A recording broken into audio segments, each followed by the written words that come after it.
والصلاة والسلام على عباده الذين اصطفى خصوصا على أفضلهم وخاتم النبيين محمد الأمين وعلى آله وصحبه أجمعين. أما بعد فقد قال الله تبارك وتعالى كما ورد في سورة الروم: اعوذ باللہ من الشیطان الرجیم بسم اللہ الرحمن الرحیم الف لام میم غلبت الروم فی ادنى الارض وهم من بعد غلبهم سیغلبون فی بضع سنین للہ الامر من قبل ومن بعد ویومئذ یفرح المؤمنون بنصر اللہ ينصر من يشاء وهو العزيز الرحيم. وعد الله لا يخلف الله وعده ولكن أكثر الناس لا يعلمون. صدق الله العظيم. رب اشرح لي صدري ويسر لي أمري واحلل عقدة من لساني يفقهوا قولي. اللهم ربنا ألهمنا رشدنا وأعذنا من شرور أنفسنا. اللهم أرنا الحق حقا وارزقنا اتباعه وأرنا الباطل باطلا وارزقنا اجتنابه. اللهم نور قلوبنا بالإيمان واشرح صدورنا للإسلام ووفقنا لما تحب وترضى. آمین یا رب العالمین. یہ کہنے کی ضرورت نہیں ہے کہ قرآن حکیم کوئی تاریخ کی کتاب نہیں ہے. یہ کتاب ہدایت ہے. اس کا اصل موضوع ہے انسان کی رہنمائی. اس رہنمائی میں ذہنی اور فکری رہنمائی بھی شامل ہے، عملی رہنمائی بھی شامل ہے. پھر عملی رہنمائی میں انفرادی سطح پر بھی، اجتماعی سطح پر بھی. لیکن یہ مختلف گوشے ہیں ہدایت کے، رہنمائی کے. باقی جتنے علوم ہیں وہ چاہے وہ فزیکل سائنسز کا دائرہ ہو اور چاہے سوشل سائنسز کا دائرہ ہو. سوشل سائنسز کا ظاہر بات ہے کہ معاملہ زیر بحث آیا ہے، اس لیے کہ اس کا تعلق انسان کی عملی زندگی سے ہے. معاشیات ہیں، سیاسیات ہیں، معاشرتی مسائل ہیں. تو یہ تو ہدایت کے موضوعات ہیں اور انہی سے پھر سوشل سائنسز میں بحث ہوتی ہے. جہاں تک فزیکل سائنسز کا تعلق ہے وہ بنیادی طور پر قرآن کا موضوع نہیں ہے، لیکن کہیں کہیں فینومینا آف دی نیچر کا جو حوالہ آیا ہے تو ظاہر بات ہے کہ وہ حوالہ غلط تو نہیں ہو سکتا، اللہ کا کلام ہے. بہرحال اس وقت کہنے کی بات یہ ہے کہ قرآن مجید کتاب ہدایت ہے، یہ تاریخ کی کتاب نہیں ہے. یہاں تک کہ انبیاء اور رسل اور ان کی قوموں کے جو حالات قرآن میں بیان ہوئے ہیں کہا جا سکتا ہے یہ تاریخ ہے. حضرت نوح علیہ السلام، حضرت ہود علیہ السلام، حضرت ابراہیم علیہ السلام، ان کے حالات و واقعات یقیناً تاریخ کا جز ہیں. لیکن یہ نوٹ کیجئے کہ قرآن حکیم میں ایک تو یہ کہ بہت سے انبیاء اور رسل کے واقعات کا تذکرہ بار بار آیا ہے، تکرار کے ساتھ، اعادے کے ساتھ. اگرچہ اس میں تکرار محض نہیں ہے، سیاق و سباق کا فرق ہوتا ہے کہ کس جگہ پر کیا مسئلہ زیر بحث ہے. تو مختلف جو انبیاء اور رسولوں کی تاریخ ہے ان کے بھی اس پہلو کو وہاں لے آیا جائے گا جو خاص اس سیاق و سباق سے متعلق ہو. لیکن دوسری بات یہ کہ وہ بھی تاریخی ترتیب کے ساتھ قرآن میں بیان نہیں ہوئے. اس کے لیے ہمیں تورات جو ہے وہ مدد دیتی ہے کہ تورات میں جو بھی تاریخ آئی ہے انبیاء کی وہ ایک ترتیب کے ساتھ آئی ہے، تاریخی اس کے اندر ترتیب موجود ہے. قرآن مجید میں وہ تاریخی ترتیب نہیں ہے.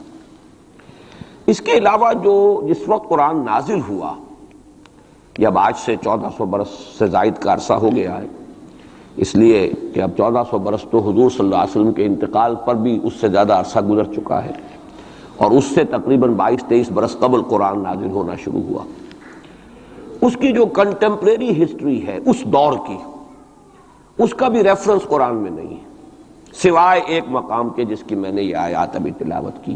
تو یہ میں نے تمہید اصل میں اس اعتبار سے کہ سورہ روم اس کی یہ ابتدائی 6 آیات جو ہیں یہ ایک استثناء ہے کہ اس میں قرآن کا جو زمانہ نزول ہے اس کا ایک تاریخی اہم واقعہ ہے جس کی طرف ریفرنس ہے، اور یہ ریفرنس ایک پیشین گوئی کی صورت میں ہے.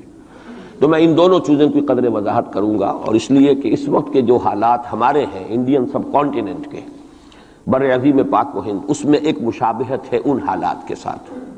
میری آج کی گفتگو کا عنوان آپ کو معلوم ہے کہ بابری مسجد کی شہادت اور اب بر صغیر پاک و ہند میں اسلام اور مسلمانوں کا مستقبل کیا ہے، اس کے حوالے سے گفتگو کرنی ہے۔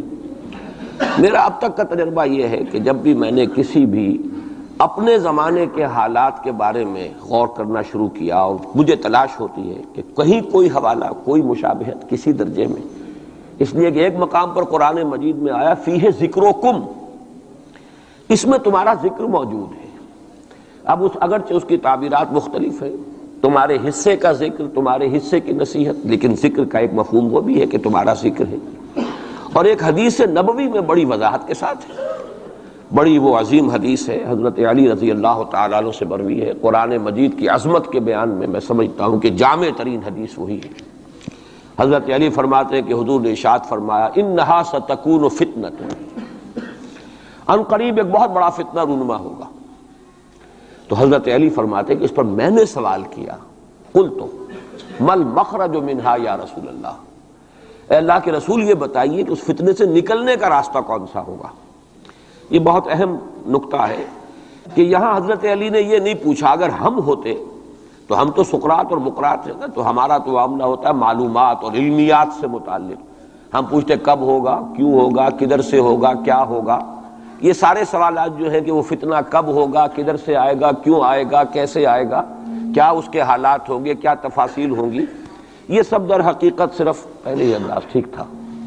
یہ ساری چیزیں جو ہیں ان کا تعلق ہے معلومات سے۔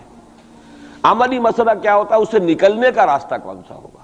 لہٰذا حضرت علی نے یہ نہیں پوچھا فتنہ کب ہوگا، کدھر سے ہوگا، کیوں ہوگا، کیسے ہوگا، بلکہ جو عملی اعتبار سے اہم سوال تھا مل مخرج منہا یا رسول اللہ، اے اللہ کے رسول یہ بتائیے اس سے نکلنے کا راستہ کون سا ہوگا۔ مخرج آپ دیکھتے ہوں گے آج کل ہوائی جہازوں میں بھی لکھا ہوتا ہے، ایگزٹ جو ہوتا ہے، ایمرجنسی ایگزٹ، مخرج، نکلنے کا راستہ۔ تو حضور نے فرمایا کتاب اللہ، اس فتنے سے نکلنے کا راستہ اللہ کی کتاب ہے۔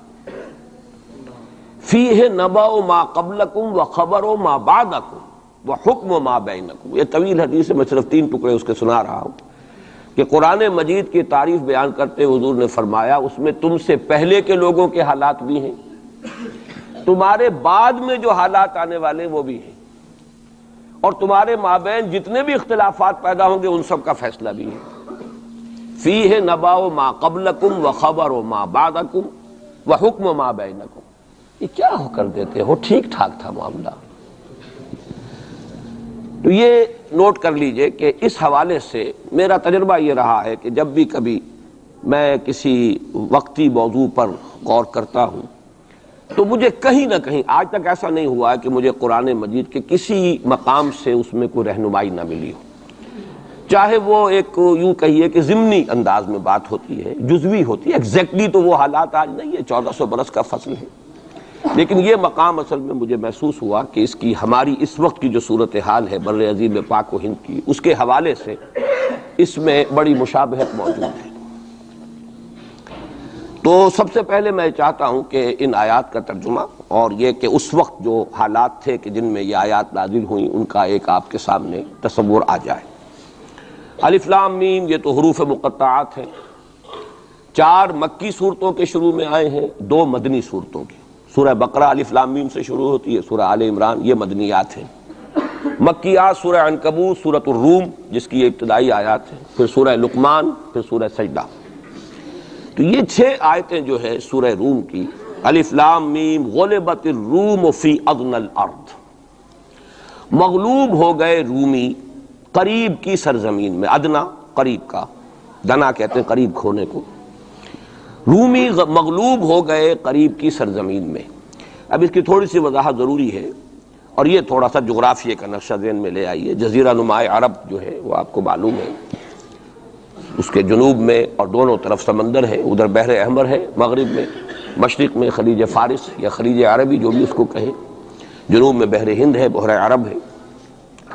اوپر جا کر ایک تکون بنتی ہے، وہ تکون یہ ہے کہ ادھر سے اگر بحر احمر کی جو بحر احمر ہے، ریڈ سی، اس کی خلیج عقبہ کی سیدھی لکیر کھینچ دیں اوپر، اور ادھر سے خلیج فارس کی سیدھی لائن کھینچ دیں تو اوپر جا کر یہ ایک جگہ مل جائیں گے، اور یہ ایک ٹرائنگل وجود میں آئے گی۔ بیس نیچے ہے جنوب میں، جو جزیرہ نما عرب کا عربین پیننسولا کا بیس ہے۔ یہ جو اوپر کی تکون بنتی ہے اس میں جزیرہ نما عرب سے باہر، یہ بھی عرب ملک ہے۔ اس کے نام کیا ہے؟ عراق عرب، شام عرب۔ تو گویا کہ ملک عرب جو ہے اس کے 3 حصے، ایک جزیرہ نما ہے پیننسولا نیچے، جسے عام طور پر عرب سمجھا جاتا ہے، وہ آج کل آپ اسے سعودی عرب کہیں گے، اور اس کے ساتھ امارات وغیرہ ہیں یا ادھر یمن ہے، یہ جو ممالک ہیں یہ مل کر بنتے ہیں یہ جزیرہ نما، یہ ہے پیننسولا، عربین پیننسولا۔ اس کے اوپر عراق عرب، یہ بھی عرب قوم ہے، عرب علاقہ ہے، عرب زبان اس کی اب شروع سے چلی آ رہی ہے۔ اور شام عرب، سیریا، یہ شام عرب ہے۔ اب اس سے داہنی طرف یا مشرق کی طرف ایران، اور شام کے مغرب کی طرف تو خیر میڈیٹرینین آ جاتا ہے، لیکن ذرا سا اوپر جائیں تو وہ ترکی ہے، روم، پرانا روم۔ اور آپ کو معلوم ہے کہ جب حضور کی بعثت ہوئی ہے تو اس سے پہلے کم و بیش 700-800 برس سے یہ 2 عظیم مملکتیں چلی آ رہی تھیں، سلطنت روما اور سلطنت ایران۔ ان دونوں کا مقابلہ رہتا تھا۔ یوں سمجھئے کہ تاریخ جھولا جھولتی تھی، کبھی ایرانی آگے بڑھتے تھے یہ مکے شہر میں، اور شمال میں یہ جو کشمکش تھی، تاریخ جھولا جھول رہی تھی، اس میں ایسا ہوا ہے کہ سن 614 میں ایک بڑی ہی زبردست شکست دی ہے رومیوں نے ایرانیوں کو۔ یہ تاریخ کی بدترین شکستوں میں سے ہے جو رومیوں کے ہاتھوں، جو رومیوں کی ہوئی ہے ایرانیوں کے ہاتھوں۔ اب ایرانی چونکہ تھے آتش پرست مشرک تھے، اور یہ تھے حضرت عیسیٰ کے نام لیوا، ان کی کچھ نہ کچھ مناسبت مسلمانوں سے جڑتی تھی، اس لیے کہ حضور صلی اللہ علیہ وسلم حضرت عیسیٰ علیہ السلام کے ماننے والے، انہیں اللہ کا پیغمبر ماننے والے، تو یہ جو ایک ایسوسییشن تھی اس کی وجہ سے بغلیں بجائیں مشرکین مکہ نے کہ دیکھو ہمارے جو ساتھی ہیں ایرانی آتش پرست وہ جیت گئے، اور تمہارے جو کیمپ، ایک ہی کیمپ سمجھ لیجئے، تمہارا بہرحال ان سے کچھ نہ کچھ تعلق ہے، تو حضرت مسیح کے ماننے والے اور تورات کے ماننے والے وہ شکست کھا گئے۔ اور شکست بھی ایسی تھی کہ یروشلم سے یہ نکلے ہیں، بھاگے ہیں رومی۔ ہرقل اس وقت وہ ایمپرر تھا، ہیرکلیس، اور ایلیا جو ان کا کہلاتا ہے یروشلم میں وہ ہیکل، اس سے جو ان کی بڑی صلیب تھی وہ بھی وہاں سے لے گئے وہ، اور گویا کہ ان کے لیے تو سمجھیے کہ یہ مذہبی اعتبار سے ایک موت تھی کہ ان کی مذہبی علامت، ان کے لیے شاعر جو ہے ان کے مذہبی، ان میں سب سے مقدس شے جو تھی وہ بھی ایرانی وہاں سے لے گئے۔ اور بہت ہی زبردست شکست ہوئی ہے اس وقت رومیوں کو، ہیرکلیس کو۔ اس پر جو بغلیں بجی، مشرکین مکہ نے جو اس پر خوشیاں منائی، مسلمانوں کو ایک طرح سے یوں سمجھیے کہ انہیں ستانے کے لیے، چڑھانے کے لیے، دیکھو وہ جیت گئے، اسی طرح تمہارا بھی قلع قما ہو جائے گا، تمہاری بھی کوئی بنیاد، لستم علی شیء، تمہاری بھی کوئی حقیقت نہیں ہے، جیسے رومی جو ہے وہ شکست کھا گئے، تم بھی ختم ہو جاؤ۔ اس وقت یہ آیات نازل ہوئی ہیں، اور یہ آیات اب پیشن گوئی کی صورت میں نازل ہوئی ہیں مسلمانوں کی دلجوئی کے لیے۔ ان کا جو مورال اس وقت گر رہا تھا مکے کے مسلمانوں کا، ابھی ہجرت نہیں ہوئی ہے، ابھی تو یہ مکے ہی میں معاملہ چل رہا ہے۔ 610 میں حضور پر وحی کا آغاز ہوا ہے، گویا کہ یہ 5واں برس ہے نبوت کا، ابھی ہجرت سے 7 سال پہلے کی بات ہو رہی ہے یہ جو مکے کے اندر جو صورتحال ہے۔ تو وہاں انہیں خبر دی گئی، الف لام میم غلبت الروم فی ادنی الارض، قریب کی سرزمین میں، اب یہ جزیرہ نما سے قریب ہے یہ پورا علاقہ شام کا، عراق کا، رومی مغلوب ہو گئے، رومیوں کو شکست ہو گئی۔ وَهُمْ مِنْ بَعْدِ غَلَبِهِمْ سَيَغْلِبُونَ، اور وہ اپنی اس مغلوبیت کے بعد پھر غالب آ جائیں گے۔ یہ پیشن گوئی ہے کہ یہ صورتحال مستقل نہیں ہے، یہ عارضی سی بات ہے، اس پر بغلیں نہ بجاؤ، اس پہ خوشیاں نہ مناؤ، اور اے مسلمانوں تم دل گرفتہ نہ ہو، رنجیدہ نہ ہو، بلکہ یہ عارضی بات ہے۔ غلبت الروم فی ادنی الارض وہم من بعد غلبہم سیغلبون فی بضع سنین، تعین کے ساتھ یہاں پر معین کر دیا ہے اللہ نے کہ بضع سنین میں، چند سالوں میں، لیکن بضع کے لفظ کا اطلاق ہوتا ہے عربی زبان میں 3 سے لے کر 9 تک پر، 10 سے کم 3 سے زائد، یہ بضع ہے۔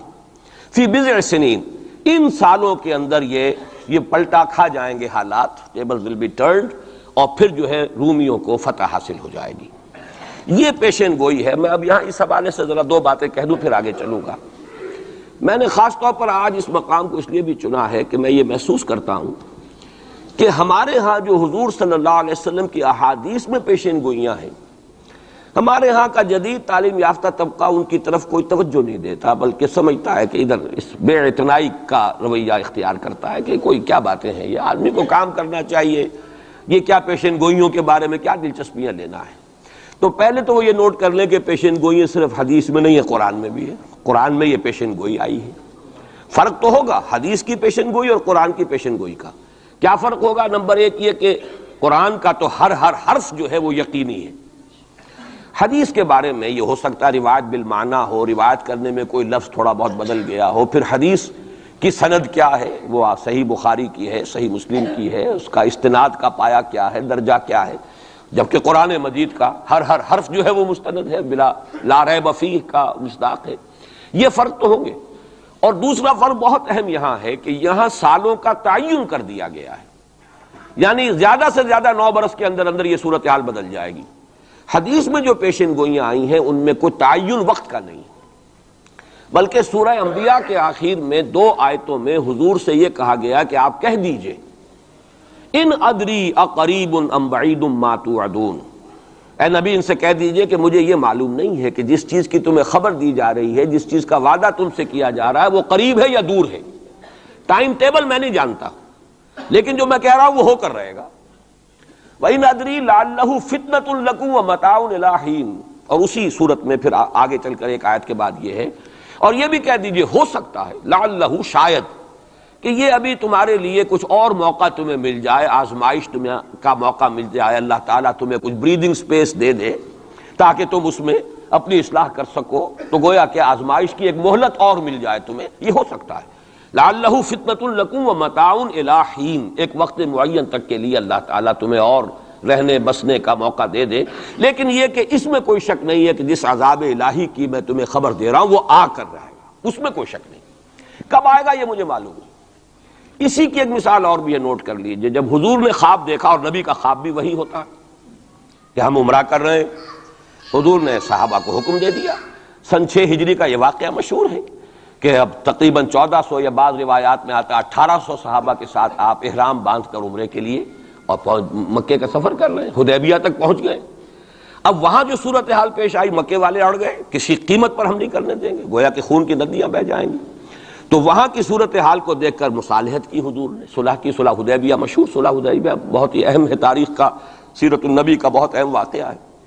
اس پر بعض لوگوں کے ذہنوں میں یہ اشکال پیدا ہوا کہ حضور نے تو کہا تھا کہ میں نے خواب دیکھا ہے، اور نبی کا خواب تو وہی ہوتا ہے، اور ہم اس وقت جا رہے ہیں بغیر عمرہ کیے، تو گویا کہ ایک وسوسہ تو آ سکتا ہے، بڑے سے بڑے آدمی کے ذہن میں آ سکتا ہے۔ اور صحابہ کرام تو آ کر حضور سے کہتے بھی تھے کہ حضور بضع اوقات ہمیں اپنے دل میں ایسی باتیں بھی محسوس ہوتی ہیں کہ زبان پر لانے سے ہم زیادہ بہتر سمجھتے ہیں کہ ہمیں زندہ آگ میں جلا دیا جائے، یعنی ایسے وسوسے بھی ہمارے دل میں آ جاتے ہیں، دماغ میں آ جاتے ہیں۔ تو حضور نے فرمایا کیا واقعی تم ایسا محسوس کرتے ہو کہ اس بات کو زبان پر لانے سے بہتر ہے کہ ہمیں زندہ جلا دیا جائے؟ عرض کیا جی ہاں یہ تو ہمارا، فرمایا ذاک ایمان، یہی تو ایمان ہے۔ شیطان وسوسہ اندازی کرے گا، لیکن جب تمہارا یہ احساس ہے کہ یہ بات اتنی بری ہے کہ مجھے زندہ جلا دیا جائے، یہ میرے لیے اہون ہے، ہلکا ہے بنسبت اس کے کہ میں اس بات کو زبان پر لاؤں، تو ثبوت ہے کہ ایمان موجود ہے۔ ریئیکٹ کون سی شے کر رہی ہے، اس کے خلاف جو رد عمل پیدا ہوا وہ ایمان سے ہے نا، تو یہ تو پھر ایمان کا ثبوت ہے، یہ آپ نے اطمینان دلایا۔ تو وسوسے بعض صحابہ کے ذہنوں میں یہ بھی پیدا ہوئے، تو حضور نے فرمایا تھا کہ میں نے کہا تھا کہ ہم کریں گے عمرہ، لیکن میں نے یہ کب کہا تھا کہ اسی سال ضرور کریں گے۔ گویا کہ ٹائم ٹیبل میں فرق ہو سکتا ہے، یعنی جہاں تک اللہ کا فرمان ہے اس میں ٹائم ٹیبل کا بھی فرق نہیں ہوگا، ناممکن ہے، لیکن نبی کی پیشین گوئیوں میں یا خبروں میں ٹائم ٹیبل کے اندر فرق واقع ہو سکتا ہے کہ اس سال نہیں ہوا، اگلے سال پھر اس کو عمرہ قضا کہتے ہیں۔ قریش نے یہ مان لیا تھا کہ اس سال تو آپ جائیے، ہماری پریسٹیج جو ہے وہ اسی طرح قائم رہتی ہے، ورنہ تو گویا کہ ہم بالکل ہی آپ کے سامنے بچ گئے اور ہم نے گویا کہ بالکل ہی شکست مان لی۔ اس سال تو آپ جائیں، اگلے سال آئیے، 3 دن کے لیے ہم مکہ خالی کر دیں گے، بالکل ہم چلے جائیں گے پہاڑوں میں، آپ مکے میں رہیں 3 دن اور جس طرح چاہیں طواف کریں اور عمرہ کریں۔ بہرحال اگلے سال پھر وہ عمرہ ہوا، اسے عمرہ قضا کہتے ہیں۔ یہ بھی میں نے مثال دی ہے کہ ٹائم ٹیبل کا جہاں تک تعلق ہے، حضور کی دی ہوئی پیشین گوئیاں جو ہیں اس کے بارے میں ہم تعین نہیں کر سکتے کہ یہ کب ہوگا، گمان کر سکتے ہیں، اندازہ ہو سکتا ہے، لیکن تعین نہیں۔ جبکہ یہاں یہ ہوا فی بضع سنین، الف لام میم غلبت الروم فی ادنی الارض وهم من بعد غلبهم سیغلبون فی بضع سنین، چند سالوں کے اندر اندر۔ اب اس پر یہ واقعہ بھی آپ نوٹ کر لیجئے کہ حضرت ابو بکر رضی اللہ تعالی عنہ نے انہی آیات کی بنا پر ایک شرط کر لی ایک کافر سے، مشرکین مکہ کے سرداروں میں سے ایک سے، کہ 3 سال کی شرط انہوں نے لگا دی، کم سے کم مدت جو ہوتی بضع کی 3 سال، کہ 3 سال کے اندر اندر اگر یہ صورتحال تبدیل نہ ہوئی تو میں 100 اونٹ تمہیں دوں گا، اور اگر قرآن کی پیشن گوئی درست ہو گئی تو تم 100 اونٹ مجھے دو گے۔ اور اس وقت تک اس طرح کی شرط لگانا ابھی حرام نہیں ہوا تھا، چونکہ شریعت کے احکام تفصیلی تو آئے نہیں تھے، ابھی تو نہ شراب حرام تھی نہ جوا حرام تھا، تو اس طرح کی شرط لگانا کس طرح کوئی حرام والی بات تو تھی نہیں۔ لیکن حضور نے فرمایا کہ نہیں ابو بکر، یہ تم نے غلطی کی، جب بضع کا اطلاق 3 سے 9 تک پر ہوتا ہے تو تم 9 سال کی کرو، تم اونٹوں کی مقدار بڑھا دو لیکن کہو کہ یہ 9 سال کی مدت جو ہے اس کے اندر اندر یہ معاملہ ہوگا، اس لیے کہ بضع قرآن مجید کا لفظ جو ہے وہ عربی زبان میں کم سے کم اقل مدت 3 برس ہے، لیکن یہ کہ اس کی اکثر مدت 9 برس ہے۔ تو حضرت ابو بکر نے وہ بدلا اور ٹھیک 9 سال بعد وہ صورتحال پیش آ گئی۔ اور یہ عجیب ہے تاریخ کا واقعہ، ہرقلیس کی یہ جو فتح ہے یہ بھی بڑی ہی معجزانہ تھی۔ وہ جو ڈائریکٹ روٹ تھا جس سے کہ ہمیشہ ان کی جنگیں ہوتی تھی، یعنی اس کے ترکی کے مشرقی علاقے سے آ کر رومی جو ہے پھر میدان جنگ کو اختیار کریں، بحیرہ کیسپین کا راؤنڈ دے کر پہاڑی جو علاقہ ہے اس کے پیچھے سے آ کر اس نے حملہ کیا ہے، اور ایک دم اچانک جو ہے ایرانیوں کو گویا کہ سرپرائز اٹیک کیا ہے۔ لیکن پھر یہ کہ شکست فاش ہوئی ایرانیوں کو، دوبارہ پھر جو ہے وہ یروشلم پر اس کا قبضہ ہو گیا۔ اس نے منت مانی تھی کہ اگر یروشلم دوبارہ فتح ہو جائے ہمارے ہاتھوں تو میں حمص سے لے کر اور یروشلم تک پیدل جاؤں گا اور وہاں جا کر جو ہے شکرانے کی نماز ادا کروں گا، چونکہ وہ پھر صلیب انہیں دوبارہ واپس مل گئی، صلیب کو دوبارہ ریسٹور کرنا تھا اسی جگہ پر جا کر، تو پیدل چل کر یہ آیا ہے۔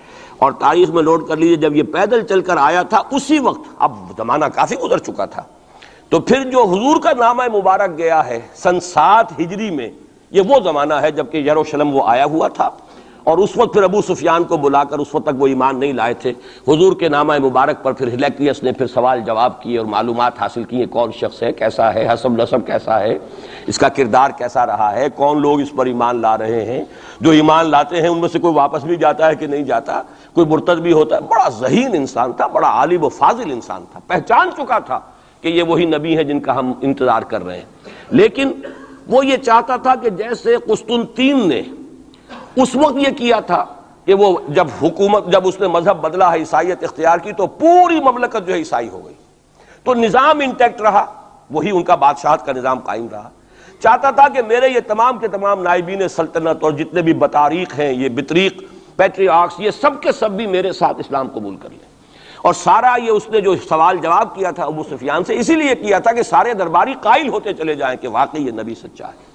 لیکن اس کی امید کے برعکس ہوا، ریئیکشن بڑا شدید ہوا ان کے وہ پادریوں میں اور ان کے جو پیٹریارکس تھے ان میں، تو پھر وہ بھی محروم رہ گیا، سلطنت کی بیڑی اس کے پاؤں میں پڑی رہ گئی، زنجیر پڑی رہ گئی، وہ اسلام سے محروم رہ گئی۔ بہرحال اب یہاں نوٹ کیجئے کہ 9 برس بعد 623 عیسوی میں اس کو فتح حاصل ہو گئی۔ حضرت عمر نے وہ 100 اونٹ حاصل کیے، اگرچہ حضور نے پھر اس کے بارے میں حکم دیا کہ اسے صدقہ کر دو، اس کو اب تم اپنے ذاتی استعمال میں نہ لاؤ، صدقہ کر دو۔ اچھا، اس کے ساتھ اس پیشن گوئی میں دوسرا حصہ بھی ہے، الف لام میم غلبت الروم فی ادنی الارض وهم من بعد غلبهم سیغلبون فی بضع سنین للہ الامر من قبل ومن بعد۔ اللہ ہی کے ہاتھ میں ہے تمام معاملات کا اختیار، پہلے بھی اور بعد میں بھی، یہ تو ایمان کی بنیادی حقیقت ہے۔ وَيَوْمَئِذٍ يَفْرَحُ الْمُؤْمِنُونَ، اور اس روز اہل ایمان بھی بہت خوشیاں منا رہے ہوں گے۔ یہ اس پیشن گوئی کا دوسرا حصہ ہے۔ عین بدر کے دن یہ خبر آئی ہے کہ یہ پیشن گوئی صحیح ہو گئی۔ 9 برس ہو گئے، سن 5 جو نبوی سے اور غزوہ بدر 623 عیسوی میں غزوہ بدر ہو رہا ہے، 622 میں ہجرت ہے اور 623 میں غزوہ بدر ہو گیا۔ اور جس روز فتح مسلمانوں کو حاصل ہوئی ہے بدر میں، اور سرداران قریش جو ہیں وہ کھجور کے کٹے ہوئے تنوں کے مانند جو ہے پڑے ہوئے نظر آئے ہیں میدان بدر میں، عین اسی وقت فتح کی خبر آئی ہے کہ رومیوں کو دوبارہ فتح حاصل ہو گئی ایرانیوں پر۔ یومئذ یفرح المؤمنون، اس دن اہل ایمان کو بھی بہت فرحت حاصل ہوگی، بہت خوشی حاصل ہوگی، وہ بھی جشن منا رہے ہوں گے بنصر اللہ، اللہ کی مدد سے۔ بدر میں جو اللہ تعالیٰ کی نصرت آئی ہے، ینصر من یشاء، وہ تو مدد فرماتا ہے جس کی چاہتا ہے، وَهُوَ الْعَزِيزُ الرَّحِيمُ، اور وہ زبردست ہے، رحم فرمانے والا ہے۔ وعد اللہ، اب دیکھیے ذرا تاکید کا انداز دیکھیے، وعد اللہ، یہ اللہ کا وعدہ ہے، لا یخلف اللہ وعدہ، اور کان کھول کے سن لو، اللہ اپنے وعدے کے خلاف نہیں کرتا۔ ولیکن اکثر الناس لا یعلمون، لیکن اکثر لوگوں کو علم حاصل نہیں ہے، اکثر لوگ جانتے نہیں۔ یہ جو میں نے آیات اور اس کا تاریخی پس منظر، کچھ تھوڑا سا جغرافیائی جو اس کا پس منظر ہے، وہ سارا آپ کے سامنے رکھا ہے۔ اس کا مقصد یہ ہے کہ ایک طرف تو جو پیشین گوئیاں ہیں ان کے بارے میں تعلیم یافتہ لوگوں کے ذہنوں میں بھی جو اگر کوئی اشکال ہے کہ حدیث میں جو پیشین گوئیاں آئی ہیں تو وہ رفع ہو جائے۔ ہمارے نزدیک قرآن اور حدیث میں کوئی فرق نہیں، قرآن بھی ہمیں محمد کے ذریعے ملا صلی اللہ علیہ وسلم، مجھ پر تو نازل نہیں ہوا، کسی اور پر نازل نہیں ہوا، ابو بکر پر نازل نہیں ہوا، نازل تو محمد پر ہوا صلی اللہ علیہ وسلم، وہ بھی آپ کی زبان مبارک سے ہمیں عطا ہوا ہے، آپ سے لیا ہے صحابہ نے، صحابہ سے تابعین نے، تابعین سے تبع تابعین نے، اور اس کے لیے ریٹن ورڈ ذریعہ نہیں بنا ہے، اصل جو ہے یہ اسپوکن، زبان سے زبان، اور اصل شے آج بھی جو ہے وہ قرات ہے قرآن کی، قرات اور قرات کا فن جو ہے یہ ہے اصل اس کے لیے حجت۔ یہ لکھنے کا معاملہ جو ہے وہ بھی تھا، اس کے بعد حضرت ابوبکر کے زمانے میں اس کو ایک کتاب کی شکل میں بھی جمع کر دیا، پھر حضرت عثمان نے اس کو ایک رسم الخط پر بھی تمام امت کو جمع کر دیا، یہ بھی بڑی قیمتی چیزیں ہیں۔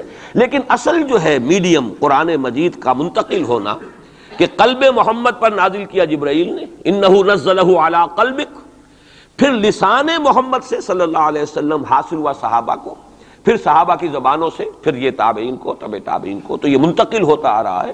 اور ہمارے ہاں جو فن قرات ہے اس میں باقاعدہ سند ہوتی ہے، جیسے فن حدیث میں سند ہے، آپ کس سے پڑھ رہے ہیں، اس نے کس سے پڑھی، اس نے کس سے پڑھی، سند چلے گی۔ اسی طریقے سے فن قرات میں سند ہے، جو ہمارے ہاں قراء ہوتے ہیں ان کا تعلق جو ہے وہ جڑ جائے گا اسی دور صحابہ کے قراء کے ساتھ۔ بہرحال اس وقت جو میں عرض کر رہا تھا کہ قرآن اور حدیث میں یہ فرق نہیں ہے، دونوں چیزیں محمد کی ادا کرنا، اور ہمیں معلوم ہے کہ حضور کو وحی صرف قرآن کی شکل میں نہیں ہوئی ہے، وحی خفی بھی ہوئی ہے، بہت سی باتیں اللہ تعالیٰ دل میں ڈالتا تھا، حضور کا خواب بھی وحی ہے، اس اعتبار سے وہ وحی خفی جس کو ہم کہتے ہیں اس پر بھی ہمارا ایمان ہے۔ البتہ فرق کیا ہے، جیسا کہ میں عرض کر چکا، یہ لفظ بلفظ محفوظ ہے، حرف بحرف، بلکہ لفظ بھی بڑی شے ہے، حرف بحرف محفوظ ہے، وہاں یہ ہے کہ اس طرح کی حفاظت کا جو ہے وہ دعویٰ نہیں ہے۔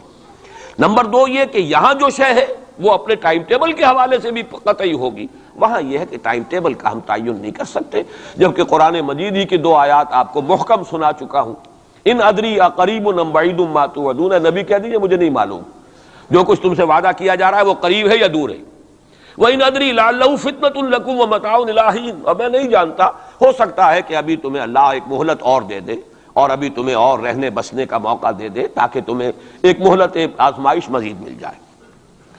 اب جو میں ذرا صرف حوالہ دوں گا، اس وقت تفصیل میں جانے کا موقع نہیں ہے، اس لیے کہ گزشتہ سال اس پہ تفصیل سے کئی جمعوں میں یہاں گفتگو کر چکا ہوں۔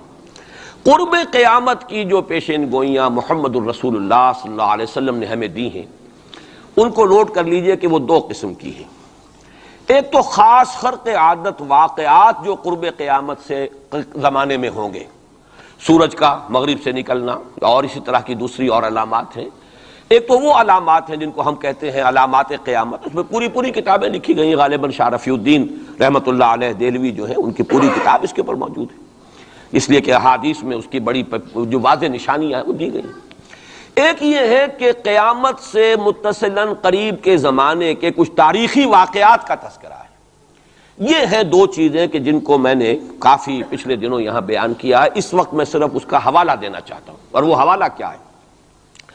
پہلی بات یہ ہے کہ احادیث نبویہ سے صراحت کے ساتھ ثابت ہے کہ قیامت سے قبل پورے کرۂ ارضی پر اللہ کا دین اسی طرح غالب ہوگا جیسے کہ حضور کے دست مبارک سے آپ کی اپنی حیات طیبہ کے دوران جزیرہ نما عرب میں غالب ہو گیا تھا۔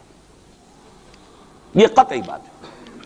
حضور نے 5 ادوار گنائے، یہ حدیثیں ہم نے اس کے ٹیکسٹ بھی عام کیے ہیں، ندائے خلافت میں ان کے ٹائٹلز پر شائع کیا ہے تاکہ یاد کریں آپ حضرات ان حدیثوں کو، اس لیے کہ جو حالات اس وقت ہیں اور جو سامنے آنے والے ہیں بہت مایوس کن حالات ہیں، اور مایوس کن حالات میں پھر اگر امید کی کوئی ڈور جو ہے وہ ہاتھ میں رہے تو آدمی کو سنبھالا ملتا رہتا ہے، کہیں نہ کہیں کچھ امید بھی جو ہے کہ دامان خیال یار چھوٹا جائے ہے مجھ سے، وہ امید کا دامن جو ہے ہاتھ سے بالکل ہی نہ چھوٹ جائے تو کوئی نہ کوئی نا امیدی سنبھلنے دے مجھے ہے نا امیدی کیا قیامت ہے، بڑا پیارا مصرع ہے، سنبھلنے دے مجھے ہے نا امیدی کیا قیامت ہے کہ دامان خیال یار چھوٹا جائے ہے مجھ سے، تو نا امیدی بہت بری شے ہے، لا تقنطوا من رحمۃ اللہ۔ اس اعتبار سے جو حالات امیڈیٹلی اس وقت سامنے ہیں اور جو آ رہے ہیں وہ نہایت مایوس کن، نہایت تکلیف دہ، ان میں ضرورت ہے کہ یہ جو ہمارے لیے کچھ امید افزا خبریں اور پیشن گوئیاں ہیں ان کو بڑے پیمانے پر عام کیا جائے تاکہ لوگ جو ہیں اس کے حوالے سے اپنے حوصلوں کو، اپنے امنگوں کو، ولولوں کو کچھ برقرار رکھ سکیں اور ان میں کچھ کام کرنے کا جذبہ، اس لیے کہ ایسے لوگ کم ہوتے ہیں اور اللہ تعالیٰ سے دعا کرتا ہوں کہ اللہ تعالیٰ مجھے ان میں شامل کر دے، آپ کو بھی شامل کرے۔ ایسے لوگ ہوتے ہیں کم کہ جو بالکل حالات سے اپنا تعلق منقطع کر کے، مائنس ہے یا پلس ہے اور پازیٹیو ہے یا نیگیٹو ہے، اس سے بالکل منقطع کر کے اپنے احساس فرض کے تحت کام کرے۔ میرا تو فرض ہے، مجھے کرنا ہے، بات ختم ہو گئی۔ کیا حالات ہیں، کیا امیدیں ہیں، کیا کیلکولیشنز ہیں، کیلکولیٹنگ مائنڈ سے انہیں کوئی سروکار نہیں ہوتا، ہمیں اس سے بحث نہیں، کوئی نتیجہ نکل رہا ہے یا نہیں نکل رہا یا نکل سکتا ہے یا نہیں نکل سکتا، کوئی امید ہے یا نہیں ہے۔ حضرت نوح علیہ السلام 950 برس تک دعوت دیے چلے جا رہے ہیں، کون سی امید تھی؟ آخری وقت تک کوئی امید بن نہیں آئی، کوئی امید تھی نہیں۔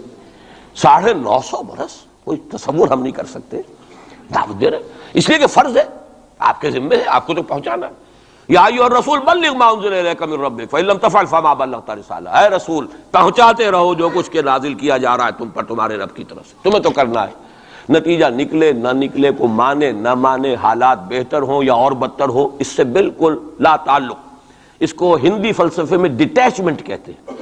اپنے آپ کو ایکشن جو ہے، ایکشن آدمی کر رہا ہے اپنے فرض کے تحت، اپنے آپ کو ڈیٹیچ کر لیجئے اس کے نتیجے سے۔ نتیجہ کو اچھا بھی نکلے تو خوشی بھی نہیں ہونی چاہیے، نتیجہ اگر کوئی برا نکلا تو افسوس بھی نہیں ہونا، یہ کوئی انتہا ہے، تھیوریٹیکل بات ہے۔ انسانی سطح پر تو یہی ہوگا کہ اچھا نتیجہ نکل رہا ہے تو کچھ نہ کچھ خوشی ہوتی ہے، فرحت ہوتی ہے، اطمینان ہوتا ہے، اور اگر کچھ دوسری صورت ہے تو پھر کچھ نہ کچھ رنج ہوتا ہے، افسوس ہوتا ہے۔ قرآن خود کہتا ہے فَلَعَلَّكَ بَاخِعٌ نَفْسَكَ أَلَّا يَكُونُوا مُؤْمِنِينَ، اے نبی کیا آپ اپنے آپ کو صدمے سے ہلاک کر لیں گے کہ یہ ایمان نہیں لا رہے؟ تو یہ صدمہ ہونا، رنج ہونا، دکھ ہونا، افسوس ہونا، یہ اپنی جگہ پر ہے۔ یا اگر کہیں کوئی کامیابی ہو جائے، حضرت عمر کے ایمان لانے کی خبر آئی تو حضور نے بھی نعرہ تکبیر بلند کیا، اب یہ ایک فوری تاثر ہے، ہونا چاہیے۔ آپ کو کسی چونٹی نے کاٹا ہے کہیں سے تو فوراً ہاتھ آپ کا جو ہے وہ جنبش کھائے گا، یہ ریفلیکس ایکشن ہے، یہ ہوگا۔ لیکن ہندو فلسفی میں تو یہاں تک ہے کہ ڈیٹیچ کر لو اپنے آپ کو اس درجے کہ آپ کا اپنے ایکشن کے ساتھ، action for the sake of action, یا یوں کہیے کہ وہ اپنے مقصد کے تحت جو ہے آپ کام کر رہے ہیں۔ باقی یہ کہ کیا نتیجہ نکلتا ہے نہیں نکلتا ہے، امید افزا ہے یا مایوس کو، بالکل چھوڑ دیجیے۔ بہرحال اس کی ضرورت ہے، لیکن ایسے لوگ جیسا کہ میں نے عرض کیا ہوتے کم۔ اکثریت لوگوں کی ایسی ہوگی کہ جو کچھ نظر آتا ہو تو کچھ کام کرتے ہیں، کچھ حوصلہ بڑھتا ہے، پھر کچھ اور ہمت جو ہے بنتی ہے۔ اس حوالے سے میں کہتا ہوں کہ چونکہ جو موجودہ حالات ہیں اور مستقبل قریب میں جو حالات آ رہے ہیں وہ سخت مایوس کن ہیں، انہی کا بعد میں تذکرہ کروں گا۔ لیکن اس وقت جو ہے اگر ہم ان حدیثوں کو سامنے رکھیں گے کہ پہلی بات یہ کہ اس دنیا پر، پورے کرۂ ارضی پر دین کا غلبہ ہو کر رہے گا، دین حق اسی طرح نافذ ہوگا جیسے کہ حضور کے ہاتھوں نافذ ہوا ہے جزیرہ نما عرب۔ اور یہ جو گلوبل ڈومینیشن ہے اسلام کی، یہ ایک تو اس سے بھی ثابت ہے کہ 3 مرتبہ قرآن میں فرمایا گیا هو الذی ارسل رسولہ بالہدی ودین الحق لیظہرہ علی الدین کلہ۔ حضور کا مقصد بعثت ایکسکلوسیو شان ہے، یہ صرف آپ کی ہے، کسی اور نبی اور رسول کی نہیں ہے۔ کہ قرآن کہتا ہے غلبہ دین کے لیے بھیجا ہم نے، صرف تبلیغ کے لیے نہیں بھیجا۔ باقی تمام انبیاء صرف تبلیغ کے لیے آئے، تبلیغ، تذکیر، تبشیر، تذکیر، نصیحت، جو بھی کہیں، تعلیم، تزکیہ۔ لیکن غلبہ دین کا لفظ صرف محمد الرسول اللہ صلی اللہ علیہ وسلم کے بارے میں آیا اور 3 مرتبہ آیا، کسی اور نبی کے لیے 1 مرتبہ بھی نہیں آیا۔ اور دوسری بات یہ بھی قرآن کے محکمات میں سے ہے کہ وَمَا أَرْسَلْنَاكَ إِلَّا كَافَّةً لِلنَّاسِ بَشِيرًا وَنَذِيرًا، ہم نے نہیں بھیجا ہے محمد آپ کو مگر تمام نوع انسانی کے لیے، پوری نوع انسانی کی۔ گویا کہ پورے عالم انسانیت پر غلبہ دین ہوگا تو بعثت محمدی کی تکمیل ہوگی. پورے عالم جب بھیجا گیا پورے عالم انسانی کے لیے، اس اعتبار سے بھی صغرا کبرا جوڑیے تو اس کا نتیجہ نکلتا ہے. باقی یہ کہ حضور نے وضاحت کے ساتھ وہ احادیث جو ہیں جیسے میں نے عرض کیا، میں نے بارہا آپ کو سنائی ہیں. حضور نے 5 دور گنوائے ہیں: دور نبوت، دور خلافت علی منہاج النبوہ، حدیث کا ٹیکسٹ میں بیان نہیں کر رہا وقت کی کمی کی وجہ سے. پھر دور ایسی ملوکیت کا جو کٹ کھنی ہوگی، ظالم، کاٹ کھانے والی. پھر دور ایسی ملوکیت کا جو جبری ہوگی. یہ میرے نزدیک جو غلامی کا دور ہمارا گزر چکا ہے اور ابھی ہے، پارشلی ختم ہوا، پارشلی باقی ہے. براہ راست جو ہے ویسٹرن امپیریلسٹ پاورز جو ہیں وہ یہاں سے چلی گئی ہیں، ان کی فوجیں اب موجود نہیں ہیں ہمارے ہاں، لیکن یہ کہ ان کی تہذیب، ان کا تمدن، ان کا فکر، ان کے نظریات، ان کے فلسفے، ان کی سوچ، ان کا طرز بود و باش، انہی کا لباس، انہی کی صفت، یہ سب کچھ موجود ہے. اور ٹیکنالوجی میں، علم میں اور معاشیات میں ہم بالکل بھکاریوں کی طرح ان کے سامنے ہاتھ پھیلانے پر مجبور ہیں. تو وہ ختم نہیں ہوا چوتھا دور، بلکہ در حقیقت یہ کہ انٹرم پیریڈ ہے چوتھے اور 5ویں کے درمیان. اور 5واں آپ نے فرمایا ثم تکون خلافت علی منہاج النبوہ، پھر 5واں دور آئے گا خلافت علی منہاج النبوہ کا. اور اس وقت گویا کہ پوری جو یہ عالم انسانیت ہے یہ اس چوتھے اور 5ویں دور کے درمیان میں ہے. یہ ایک درمیان کا عرصہ ہے، نو مینز لینڈ کہہ لیجئے اس کو، یا یہ کہ برزخی یہ دور ہے. وہ جو دور تھا امپیریلزم کا، مغربی امپیریلزم، غیر مسلموں کی ہم پر حکومت، ملکن جبرین، اور وہ خلافت علی منہاج النبوہ. پھر وہ 2 حدیثیں حضرت ثوبان رضی اللہ تعالی عنہ سے جو کہ مسلم شریف میں مروی ہے کہ مجھے اللہ تعالیٰ نے ساری زمین سکیڑ کر دکھا دی، یہاں تک کہ میں نے اس کے سارے مشرق دیکھ لیے، سارے مغرب دیکھ لیے. وَإِنَّ أُمَّتِي سَيَبْلُغُ مُلْكُهَا مَا زُوِيَ لِي مِنْهَا، اور سن لو کہ میری امت کی حکومت ان تمام علاقوں پر قائم ہو کر رہے گی جو مجھے سکیڑ کر دکھا دیے گئے. اب اس کے بعد مجھے تو کوئی شک ہے نہیں، صحیح ہے میں سے ہے روایت، صحیح مسلم. بعض حضرات کے نزدیک تو صحیح مسلم کا درجہ صحیح بخاری سے بھی بلند ہے، لیکن یہ کہ اکثر و بیشتر جو ہے ٹاپ پر صحیح ہیں جنہیں ہم کہتے ہیں صحیح بخاری، صحیح مسلم، یہ حدیث کے مجموعے میں سب سے اوپر ہے. اچھا، دوسری حدیث حضرت مقداد ابن اسود سے، لا يبقى على الارض بیت وبر ولا مدر الا ادخل اللہ فیہ کلمۃ الاسلام. اللہ تعالیٰ اس روح ارضی پر ایک گھر نہیں چھوڑے گا، نہ اینٹ گارے کا بنا ہوا گھر، نہ کوئی کمبلوں کا بنا ہوا خیمہ جس میں اسلام کو داخل نہ کر دے. البتہ اسلام کا داخلہ 2 طریقوں سے ہوگا، بعز عزیز اور ذل ذلیل. یا تو گھر والا اور خیمے والا اسلام قبول کر لے گا تو اسلام کے اعزاز کے ساتھ اس کا بھی اعزاز ہو گیا. وَلِلَّهِ الْعِزَّةُ وَلِرَسُولِهِ وَلِلْمُؤْمِنِينَ، عزت تو ہے اللہ کے لیے، اس کے رسول کے لیے، اہل ایمان کے لیے. گھر والا بھی اس کا اعزاز ہوا، اس کے گھر میں اسلام داخل ہوا اس کے اعزاز کے ساتھ. اگر نہیں قبول کرے گا تو نیچے ہو کر رہنا پڑے گا. یؤتُ الْجِزْیَۃَ عَنْ یَدٍ وَهُمْ صَاغِرُونَ، چھوٹے ہو کر جزیہ پیش کرنا ہوگا. تو گویا کہ اسلام تو اس کے گھر میں بھی داخل ہو گیا، لیکن وہ بدبخت اعزاز اسلام سے خود محروم رہا. لیکن غلبہ تو ہو گیا نا. یدخلون فی دین اللہ افواجا کی وہ شکل تو ہو گئی کہ اللہ کا دین جو ہے وہ غالب ہو گیا. اطاعت تو انہیں کرنی پڑے گی، اسلام کی بالادستی قبول کرنی ہوگی. رہیں ہندو، رہیں سکھ، رہیں پارسی، رہیں عیسائی، رہیں پرسنل لاء میں ان کی جان، مال، عزت، آبرو کی حفاظت کا ذمہ بھی لیا جائے گا. ان کے عقائد کو بھی زبردستی نہیں بدلوایا جائے گا. ان کے مندروں، گردواروں اور کلیساؤں اور سلوتاس جو ہیں سینیگاگز، ان کی حفاظت کی جائے گی، لیکن بالادستی اسلام کی. یہ ہے مسند احمد ابن حنبل کی روایت ہے حضرت مقداد ابن اسود سے. تو پہلی بات تو یہ ہے کہ یہ یقین، کم سے کم مجھے تو اس کا یقین حاصل ہے الحمدللہ، اور میں چاہتا ہوں کہ ہر شخص، ہر مسلمان کے دل میں یقین پیدا ہو. لیکن اس سے پہلے ایک اور دور ہے. وہ دور ہے کہ جس کو ہمارے اس زمانے میں آ کر 2 طبقوں نے اس کے بارے میں اتنی غلط فہمیاں پیدا کی ہیں، اور اکثر ہمارے پڑھے لکھے بزوں میں خیش راسخ العقیدہ مسلمانوں کے اندر بھی دلوں میں نقب لگی ہوئی ہے. سمجھتے ہیں کہ ہم تو قادیانی نہیں ہیں، سمجھتے ہیں کہ ہم تو منکر حدیث نہیں ہیں، لیکن ان حدیثوں پر ان کا یقین نہیں ہے. حالانکہ یہ بخاری شریف کی روایات ہیں، حالانکہ یہ مسلم شریف کی روایات ہیں کہ اس سے پہلے ایک دور آنا ہے، مسلمانوں پر سخت عذاب کا دور آنا ہے. اور یہ عذاب جو ہے شدید ترین عذاب، اس کی جو سب سے اہم شخصیت ہے المسیح الدجال، یہودیوں کے ہاتھوں آئے گا. اور یہودیوں میں ایک شخص پیدا ہوگا، کھڑا ہوگا، جو مسیح ہونے کا دعویٰ کرے گا. المسیح الدجال، دجال کہتے ہیں فریبی کو، دجل فریب کو کہتے ہیں. جو فریب سے اپنے آپ کو مسیح کہلوائے گا کہ میں مسیح ہوں. اس کی وجہ کیا ہے کہ یہودیوں کے ہاں یہ روایت موجود تھی کہ ہمارا ایک سیویئر آئے گا، ہمارا ایک نجات دہندہ آئے گا جو ہمیں پھر دنیا کے اندر غلبہ دلوائے گا اور ہماری جو پرومسڈ لینڈ ہے وہ پوری کی پوری ہمیں دلوا دے گا. وہ جو گریٹر اسرائیل کا نقشہ انہوں نے بنا رکھا ہے، یہ ان کے پرومسڈ لینڈ ہے، خوابوں کی سرزمین ہے. اچھا وہ تو حضرت مسیح آئے تھے علیہ الصلوۃ والسلام، وہ تو آ گئے، انہوں نے مانا نہیں. جب مانا نہیں، انہیں تو مرتد قرار دیا، جادوگر قرار دیا، بازیگر قرار دیا، واجب القتل قرار دیا، اور اپنے بس پڑتے تو سولی پر چڑھائی دیا. وہ تو اللہ نے جو کیا وہ ایک علیحدہ مسئلہ ہے. اب وہ جگہ تو خالی ہے، جو آپ کہتے ہیں نا کہ کوئی ویکینسی ہے موجود، پوزیشن از ویکنٹ. ابھی وہ منتظر ہیں ایک مسیحا کے کہ ہمارا اصل مسیح آنے والا ہے.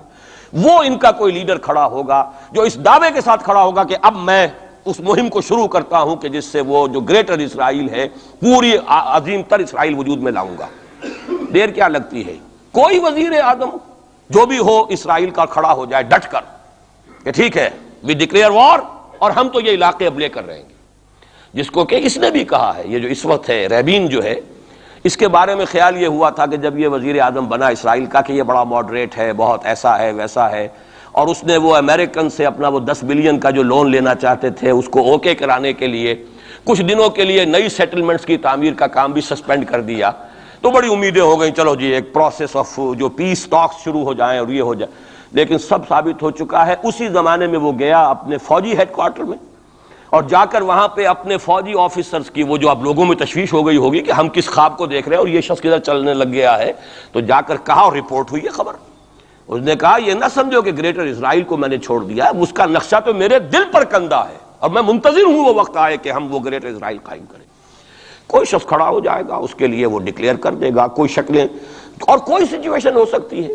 اور اس اعتبار سے نوٹ کیجئے کہ یہ بابری مسجد کی شہادت کے بارے میں یہ صحیح بات کہی جا رہی ہے کہ یہ در حقیقت ایک فیلر ہے ہنود اور یہود کے جو گٹھ جوڑ ہے.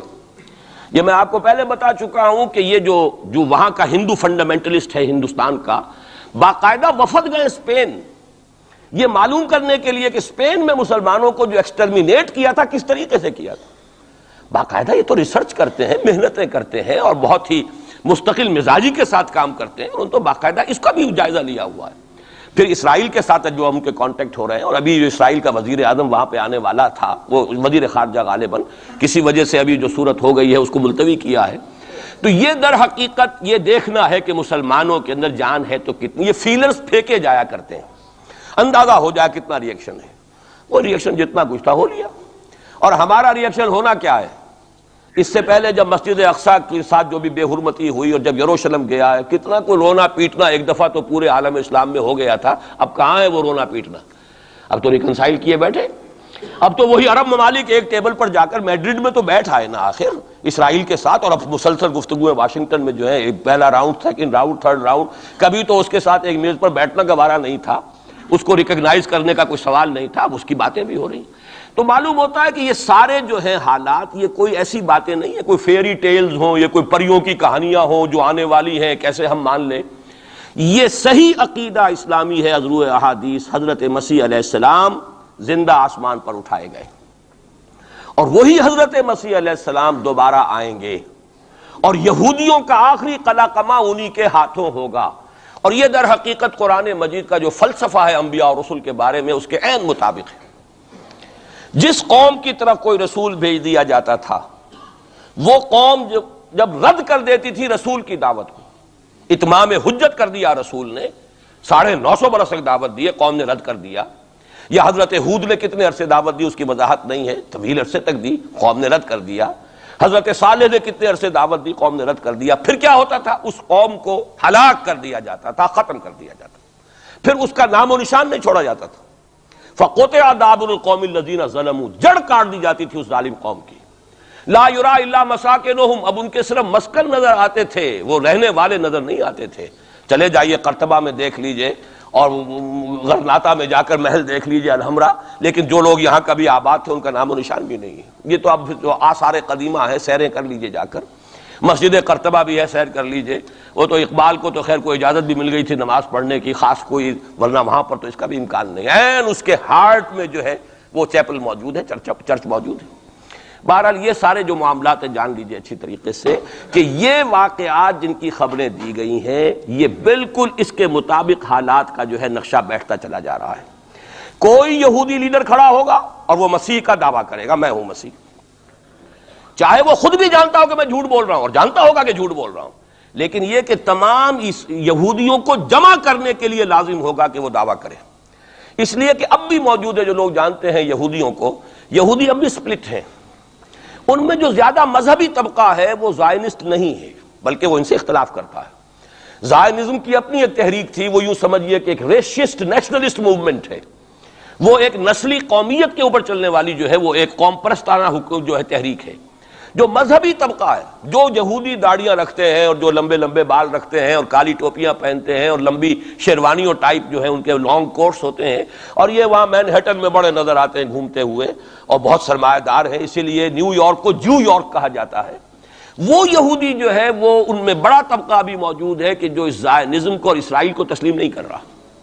تو ظاہر بات ہے کہ ان کے لیے ضرورت ہوگی کہ کوئی مذہبی اپیل آئے، منتظر تو وہ بھی ہے مسیح کے، اب آنا تو نہیں ہے، وہ مسیح جو آئے گا وہ تو آئے گا ان کی ہلاکت کے لیے، اس سے پہلے کوئی کھڑا ہوگا اور اس کو پھر یہ مذہبی یہودی بھی مان لیں گے۔ نتیجہ یہ ہوگا کہ جو بھی پوری دنیا کا یہودی ہے وہ اس ایک علاقے میں آ جائے گا اور وہ اپنے اس گریٹر اسرائیل کے لیے پھر جو وہاں پر جنگ کی بھٹی دہکے گی۔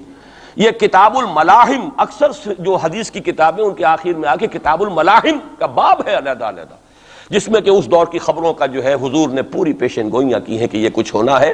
جہاں تک المسیح الدجال کا تعلق ہے اس کے بارے میں تو الفاظ یہ ہیں کہ کوئی نبی اللہ کا ایسا نہیں گزرا کہ جس نے مسیح الدجال کے فتنے سے خود پناہ طلب نہ کی ہو اللہ کی۔ خود حضور کی جو دعائیں ہیں معصورہ، اس میں ہے وہ اعوذ بک من فتنۃ المسیح الدجال، اے اللہ میں تیری پناہ طلب کرتا ہوں فتنۃ مسیح الدجال سے۔ وہ فتنہ اب سر پر آیا ہوا ہے، یہ چند سالوں کی بات ہے، اور اکثر و بیشتر کچھ اور حوالوں سے بھی، وہ نوسٹروڈیمس کے حوالے سے ہو یا کسی اور کے حوالے سے ہو، پیشین گوئیاں وغیرہ، دنیا میں اس وقت پوری اس فضا کے اندر جو مذہبی فضا ہے یورپ کی، وہ بھی بہت پریگننٹ ہے اس حوالے سے کہ یہ پیشین گوئیاں اور اس طرح کی خبریں اور اس طرح کی آمد۔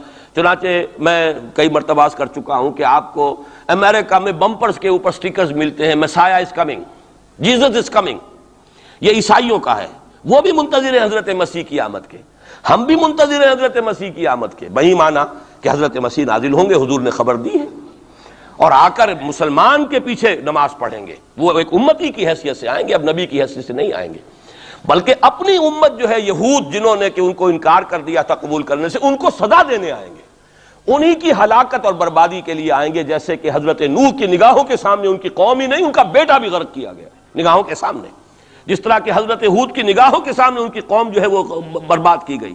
اسی طریقے سے اللہ کا یہ قانون رہا ہے کہ جس قوم کی طرف رسول بھیج دیا، اس قوم نے اگر رد کر دیا دعوت کو، اس قوم کو اسی رسول کے سامنے ہلاک کیا گیا، تاکہ نظر آ جائے کہ یہ تمہارے جو مجرم ہیں یہ کیفر کردار کو پہنچ گئے۔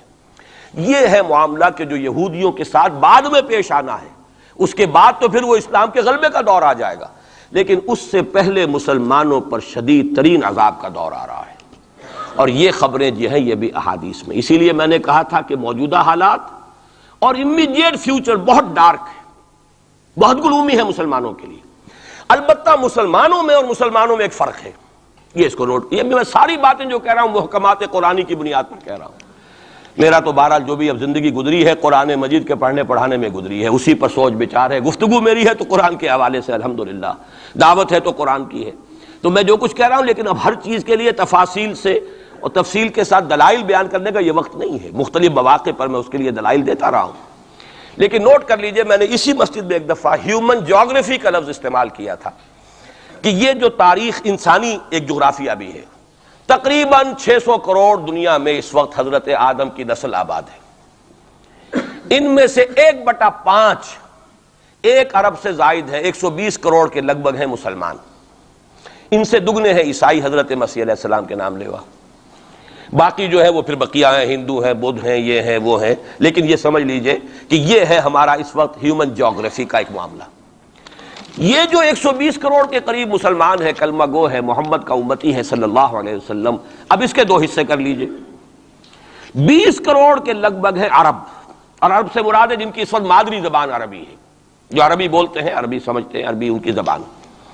نسلاً سب کے سب عرب نہیں ہیں، ان میں بربر بھی ہے، شمالی افریقہ کے بربر ہیں نسلی طور پر، لیکن یہ کہ جب مسلمان وہاں غالب آ گئے ان کی زبان ہی ختم ہو گئی، تہذیب بھی ختم ہو گئی، وہ بالکل پورے عربائزڈ ہو گئے، یہاں تک کہ سوڈانی پورے عربائزڈ ہیں، ان کی عربی زبان ہے، عربی بولتے ہیں۔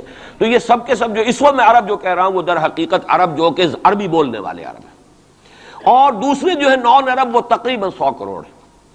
اور اس میں بھی نوٹ کر لیجئے ان میں سے لگ بھگ 40 کروڑ سب کانٹیننٹ میں آباد ہے، سب کانٹیننٹ پاکستان، بھارت اور بنگلہ دیش، 40 کروڑ۔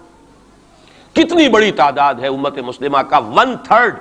اگر ٹوٹل 120 کروڑ ہے تو ٹوٹل کا 1/3 جو ہے وہ ان 3 ملکوں کے اندر ہے جو کبھی ایک ہندوستان ہوتا تھا، اسی لیے میں اس کے لیے لفظ استعمال کرتا ہوں بر عظیم پاک و ہند، اس میں 40 کروڑ کے قریب مسلمان۔ بہرحال اس میں جو تقسیم ہے ازرو قرآن وہ 2 کی ہے، امیین اور آخرین، یہ قرآن کی اصطلاحات ہیں سورہ جمعہ میں۔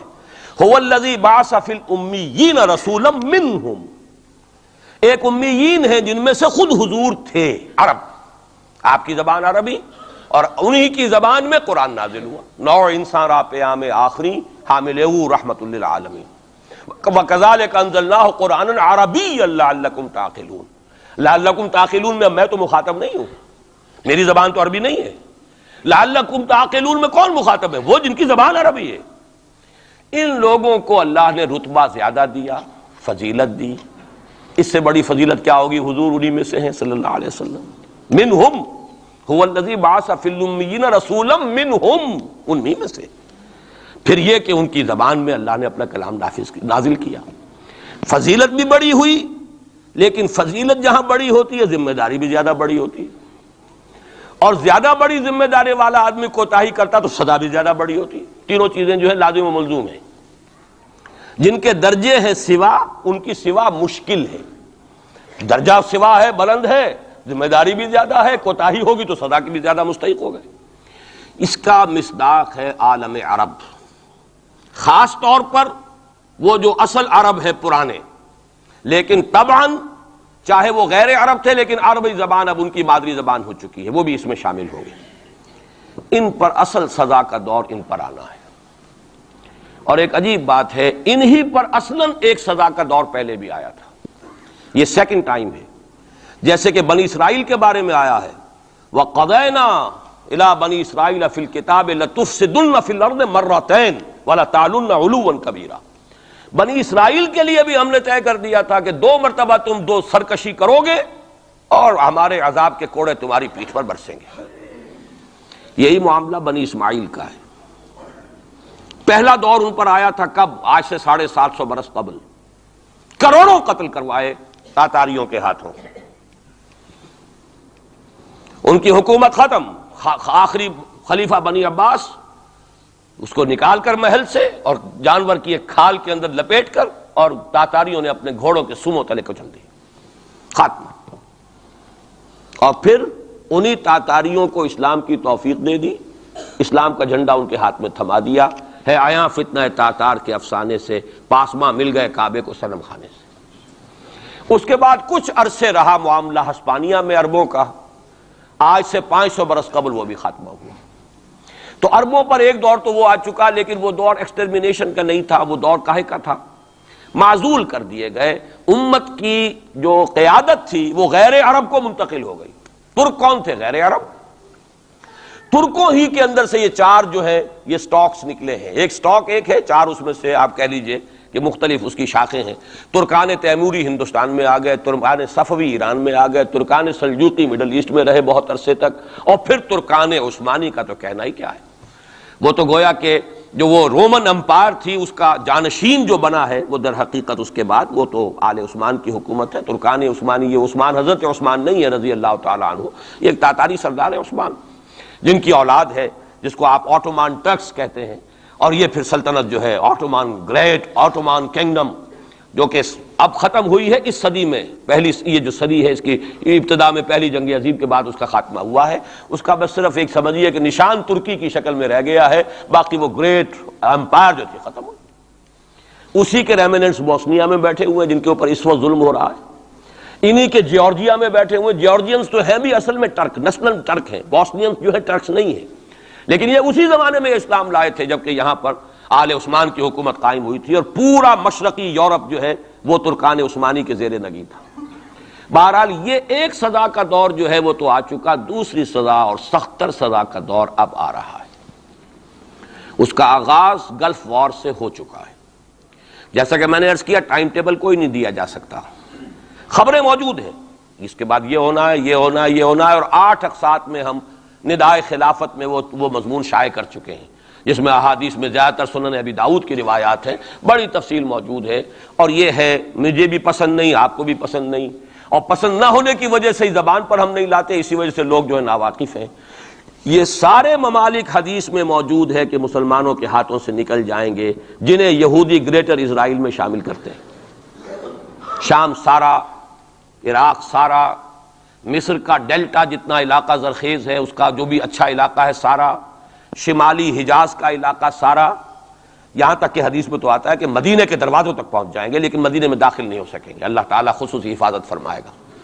لیکن یہ کہ مدینے کے دروازے، اب مدینے سے اوپر کتنا حجاز کا علاقہ ہے، عرب کا، سعودی عرب کا، ترکی کا بھی مشرقی علاقہ جو ہے یہ سارا موجود ہے، احادیث کے اندر موجود ہے۔ تو یہ بڑی تلخ بھٹی آنے والی ہے۔ لیکن دوسری بات جو میں عرض کرتا رہا ہوں، اب اس کے حوالے سے آئیے اس روح عرضی پر، اچھا یہ بات بھی سامنے رکھ لیجئے، یہ کیوں ہے سزا؟ سزا اس لیے ہے کہ ہم نے اسلام سے بے وفائی کی، سیدھی بات ہے۔ اللہ کو تو نہ ہم سے کوئی دشمنی ہے نہ ہمارے دشمنوں سے کوئی اس کی دوستی ہے، معاذ اللہ ثم معاذ اللہ، اس کی دوستی کہاں، کفار سے کہاں ہوگی؟ نبوکدنضر کے ہاتھوں بنی اسرائیل کو پٹوایا تھا اگر، تو کیا نبوکدنضر سے دوستی تھی اللہ کی؟ اور کیا اسرائیلیوں سے اور یہودیوں سے کوئی دشمنی تھی؟ ان کو تو غرہ یہ تھا کہ نحن ابناء اللہ واحباہ، ہم تو اللہ کے بیٹوں کے مانند ہیں، ہمیں تو آگ بھی نہیں چھو سکتی، لن تمسنا النار الا ایاما معدودات، آئے گی بھی تو چند دن کے لیے چھوئے گی، ہمیں فوراً نکال لے گا اللہ، ہم تو اس کے بیٹوں کے مانند ہیں، چہیتے ہیں، ابراہیم کی نسل سے ہیں، ہم سب محمد کی نسل سے نہیں ہیں صلی اللہ علیہ وسلم۔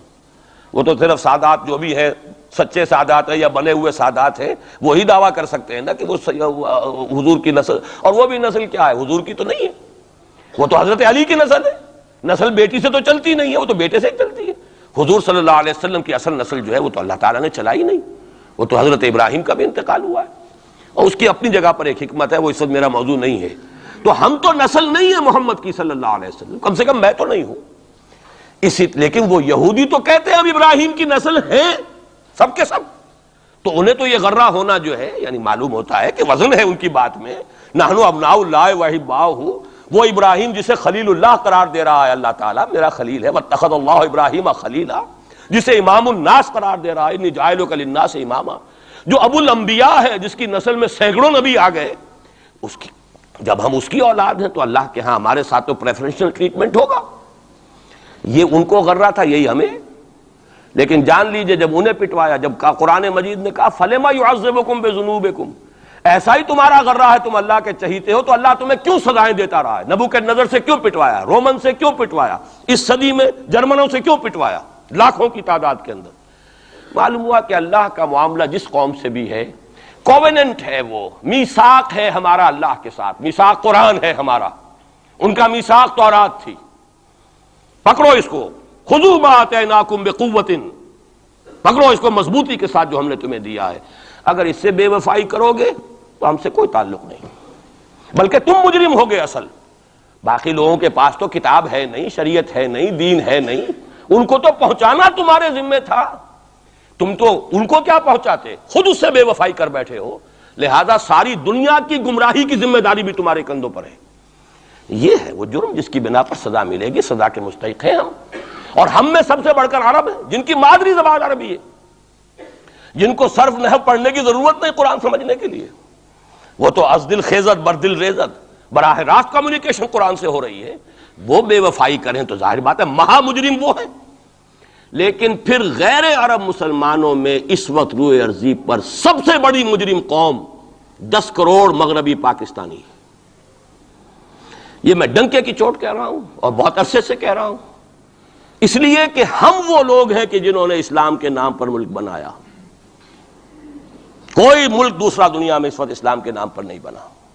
ہم وہ لوگ ہیں پاکستان بنانے کے لیے لاکھوں جانیں مسلمانوں کی کلمہ گوؤں کی گئیں اور ہزاروں عصمتیں لوٹیں، اور نہ معلوم کتنی مسلمان لڑکیاں اور عورتیں جو ہے رہ گئیں پھر بھی ہمیشہ ہی سکھوں کے پاس، اور وہ آئی نہیں پاکستان اس اسلام کے نام پر. اور کیا کیا ہے ہم نے؟ 46 برس ہو گئے، اس کہاں اسلام ہوا. لہذا اس سے بڑی مجرم قوم عربوں کے بعد ہم یہ کہہ سکتے ہیں ہمارا عام آدمی قرآن نہیں پڑھتا، قرآن جانتا نہیں، ٹھیک ہے، اپلی ہے کچھ نہ کچھ، اس اعتبار سے ان کے بعد نمبر ہمارا ہے، لیکن باقی پوری دنیا کے مسلمانوں سے بڑھ کر مجرم ہم. اور ہم اصل میں نہ صرف یہ کہ خود اپنے حصے کے مجرم ہیں، بھارت کے مسلمانوں کا بھی سارا وبال ہماری گردن پر ہے. آج میں چاہتا ہوں کہ اس کو آپ اچھی طرح نوٹ کر لیں. بھارت کے مسلمانوں نے، جسے آپ فرض کفایہ کہتے ہیں، نماز جنازہ فرض کفایہ، چند لوگوں نے بھی کسی مسلمان کی نماز پڑھ لی تو سب کی طرف سے ادا ہوگی، کسی نے بھی نہیں پڑھی تو سب مجرم ہو جائیں گے، بستی کے سب لوگ مجرم ہوں گے. بھارت کے مسلمانوں نے فرض کفایہ ادا کیا جب پاکستان بنوا دیا آپ کو، اور اس کی قیمت آج بھی وہ دے رہے ہیں. کھلے نعرے لگ رہے ہیں مسلمان کے 2 استھان، پاکستان یا قبرستان، تیسرا کوئی جگہ نہیں. ڈنکے کی چوٹ کہا بابری مسجد کے بعد ایل کے اڈوانی نے، ہم ساری مسجدیں گرا دیں گے ہندوستان کے اندر، کوئی مسجد باقی نہیں چھوڑے. ڈنکے کی چوٹ اعلانیہ، یہ سب کچھ ہو رہا. اور یہ نعرے تو نہ معلوم کب سے لگ رہے ہیں، اور نہ معلوم کب سے میں یہاں ان مسجدوں کے اندر بھی اور اپنی تقریروں میں وارن کرتا رہا ہوں کہ کیا وہاں ہو رہا ہے. لیکن ہمارے تو کان پر جوں نہیں ریگتی. ہمارے تو وہی دھندے ہیں، وہی کاروبار ہے، اپنا بزنس ہے، اس کے سارے مسئلے ہیں، اس کی اپنی بلڈنگیں ہیں، اپنی موٹریں ہیں، اپنے ٹیلی ویژن ہیں، اپنے کئی کورسز کے ڈنرز ہیں. اللہ خیر صلی اللہ، ہمیں بحث کیا اسلام سے؟ تو بتائیے ہم سے بڑا مجرم کون ہوگا؟ آج جو کچھ ہندوستانی مسلمان پر بیت رہی ہے اس کا جرم ہمارے کندھے پر ہے. یہ میں جذباتی انداز میں نہیں کہہ رہا، میں تو 2 اور 2 4 کی طرح ثابت کر سکتا ہوں. انہوں نے فرض کفایہ ادا کر دیا. اور اس وقت یاد کیجئے مولانا ابوالکلام آزاد، مولانا مدنی، جمعیت علماء ہند کے علماء اپنے تقدس اور اپنے تدین اور اپنے تقوی کے اعتبار سے انکویسچنیبل، کوئی شک و شبہ نہیں ہو سکتا ان کی نیت پر اور ان کے تقوی پر اور کردار پر. انہوں نے کیا کہا تھا؟ یہی کہا تھا کہ یہ پاکستان بنا کر تم مسلمانان ہند کو 3 حصوں میں تقسیم کر دو گے. 3 میں کہا تھا، 2 میں نہیں، 3 میں. حالانکہ بظاہر تو ایک پاکستان بن رہا تھا نا، لیکن یہ مولانا ابوالکلام آزاد کے الفاظ تھے کہ 25 برس سے زیادہ یہ 2 خطے یکجا نہیں رہ سکتے. اور 25 برس کیا، 24.25 برس میں ٹوٹ گیا پاکستان.